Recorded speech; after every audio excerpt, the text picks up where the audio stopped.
Bonjour à tous, j'attire votre attention sur mon effort vestimentaire. J'ai posé mon pyjama. Pas tous les jours facile le télétravail. Enfin bon, on n'est pas là pour parler de ça. Aujourd'hui, je vais vous parler de point de vue. Et surtout du mien. Et quoi de mieux qu'un débat politique pour aborder ce sujet?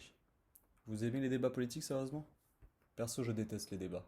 J'ai l'impression que c'est sans fin le truc. Chacun a tous ses plans pour attaquer, contrer, contre-attaquer l'autre. Ça s'arrête jamais. Les gars, ils défendent leur point de vue jusqu'au sang. On dirait des chevaliers du point de vue. Ils sont sûrs et certains d'avoir raison. Ça en est ridicule. Je pense que je suis pas le seul à zapper les débats à la télé. Parce que le truc avec un point de vue, c'est que si tu te déplaces, bah ça change. Les types, faudrait leur dire des fois de se mettre du même côté de la table. Peut-être qu'ils arriveront à tomber d'accord. Comme ça, on arrêterait d'avoir des débats sans fin à la télévision. Enfin, je sais pas, moi j'essaie de trouver des solutions. Le truc en fait avec les points de vue, c'est que ça dépend un peu de là où t'en es toi dans ta vie. Quand t'as faim, tout est bon. Quand t'as pas d'argent, tout a l'air cher. Quand t'es heureux, tout le monde est beau. Quand t'es malheureux, tout le monde est con. Vous voyez, c'est biaisé. C'est biaisé un point de vue. C'est biaisé par nos propres perceptions.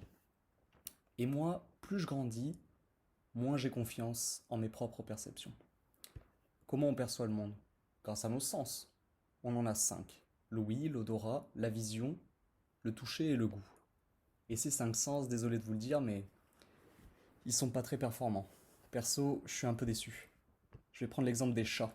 Tout le monde les aime, les chats. Tout le monde les trouve trop choux sur Instagram, c'est génial, tout le monde s'amuse, on rigole bien, mais un chat, c'est bien mieux équipé que nous pour percevoir le monde. Le chat, il est cheaté en vrai, les gars. Il a une ouïe bien meilleure que la nôtre, il a la capacité de pouvoir faire pivoter ses oreilles indépendamment en fonction de la provenance du son. Il a un odorat qui est 100 fois meilleur que le nôtre, réellement. Nous, humains, pouvons voir à 180 degrés. Le chat, lui, c'est 260. Il est également équipé d'une vision nocturne. Il est capable de sauter jusqu'à 2 mètres de haut. Il est ultra souple. Il possède des petits coussinets pour ne faire aucun bruit lorsqu'il se déplace. Tout ça muni de griffes tranchantes, rétractables, de crocs acérés, d'un colt, d'une épée, de trois grenades explosives. Oula, non, c'est pas la bonne fiche, excusez-moi. Bref, j'aimerais trop être un chat. Disons que j'aimerais bien avoir son point de vue au chat dans un débat politique à la télé. Je pense qu'il aurait des choses à nous dire. Méfiez-vous des chats. Bref, tout le monde a vu Thomas Pesquet il y a 2 semaines s'envoler pour l'ISS. La vitesse de l'ISS, c'est à peu près 28 000 km par heure. Et la vitesse, c'est un très bon exemple pour se rendre compte à quel point nos perceptions, elles nous trompent.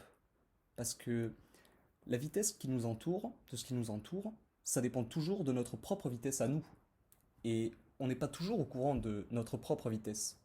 Par exemple, la planète sur laquelle on habite tous, là, elle est en train de tourner autour du Soleil à 100 000 km par heure. Si on me l'avait pas dit, j'aurais jamais deviné. Tous les jours, mes perceptions me disent le contraire. Tous les jours, mes perceptions me disent qu'on ne bouge pas.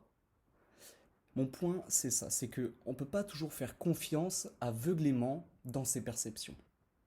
Elles nous mentent, tu vois, elles sont influencées par des trucs super flous, ne serait-ce que la société dans laquelle on vit. Tu prends deux gars, deux mannequins, c'est les mêmes, hein. Tu mets un survêt du PSG à un des types.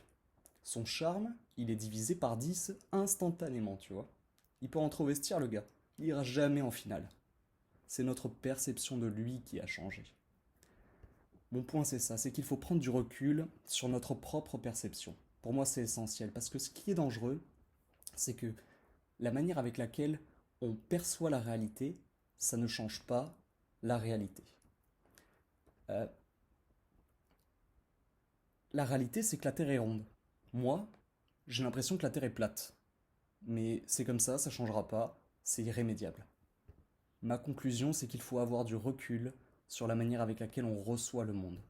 Parce que nos perceptions sont limitées et elles sont influencées. Nos sens, ils captent presque rien de tout ce qu'il y a autour. Et ce qu'on capte, on l'interprète. Donc quand on est sûr et certain d'avoir raison, je pense qu'il serait plus intelligent de consulter un chat. Non, c'est toujours pas la bonne fiche. Je pense qu'il serait plus intelligent de prendre du recul sur ce que l'on pense et d'ouvrir son esprit sur les pensées des autres. Voilà, merci.